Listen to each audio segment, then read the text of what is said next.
Hello student, today we are going to start life process in living organisms. हम सीखेंगे कि life process कैसे होते हैं लिविंग ऑर्गेनिजम्स के अंदर। ठीक है, तो इसको समझने के लिए हमें पहले समझना होगा रिप्रोडक्शंस क्या होता है।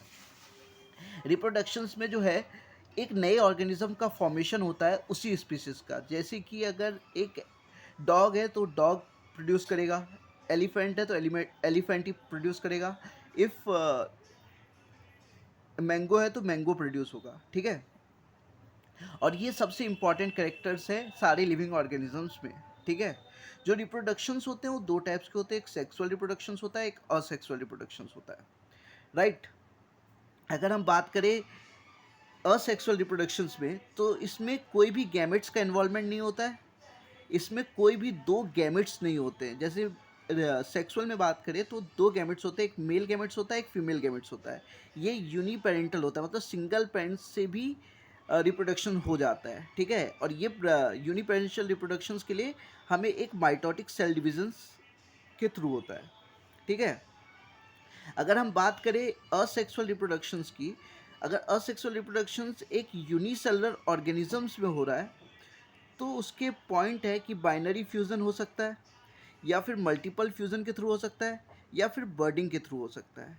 असेक्सुअल रिप्रोडक्शन जो है मल्टी सेलुलर ऑर्गेनिजम्स में या तो फ्रेगमेंटेशंस के थ्रू होगा, या तो रीजनरेशन के थ्रू होगा, या फिर बर्डिंग के थ्रू होगा, या फिर वेजिटेटिव प्रोपोगेशंस के थ्रू होगा, या स्पोर फॉर्मेशंस के थ्रू होगा। ठीक है, ये सारे मल्टी सेलुलर ऑर्गेनिजम्स में होते हैं, ये सारे यूनिसेलुलर ऑर्गेनिजम्स में होते हैं। ठीक है, अगर हम बात करें पीवाईक्यूज में तो फ्रेगमेंटेशंस पे एक बार क्वेश्चन आ चुका है, एक बार रीजनरेशन पे क्वेश्चन आ चुका है। ठीक है, और अगर हम सेक्सुअल रिप्रोडक्शंस की बात करें तो इसमें दो जर्म सेल्स इन्वॉल्व होते हैं। वो जर्म सेल्स क्या होता है, एक फीमेल गैमेट्स होता है, एक मेल गैमेट्स होता है। इन दोनों को अगर हम कंबाइन करें तो दो जर्म सेल बनता है। ठीक है, इसके दो प्रोसेस होते हैं जिसको हम डिटेल में बाद में स्टडी करेंगे। ठीक है, let us understand binary fusion. Binary fusion क्या होता है कि एक पेरेंट सेल डिवाइड होकर दो नए सेल बनाता है और इक्वल साइज के। ये सिर्फ यूनिसेलुलर में होता है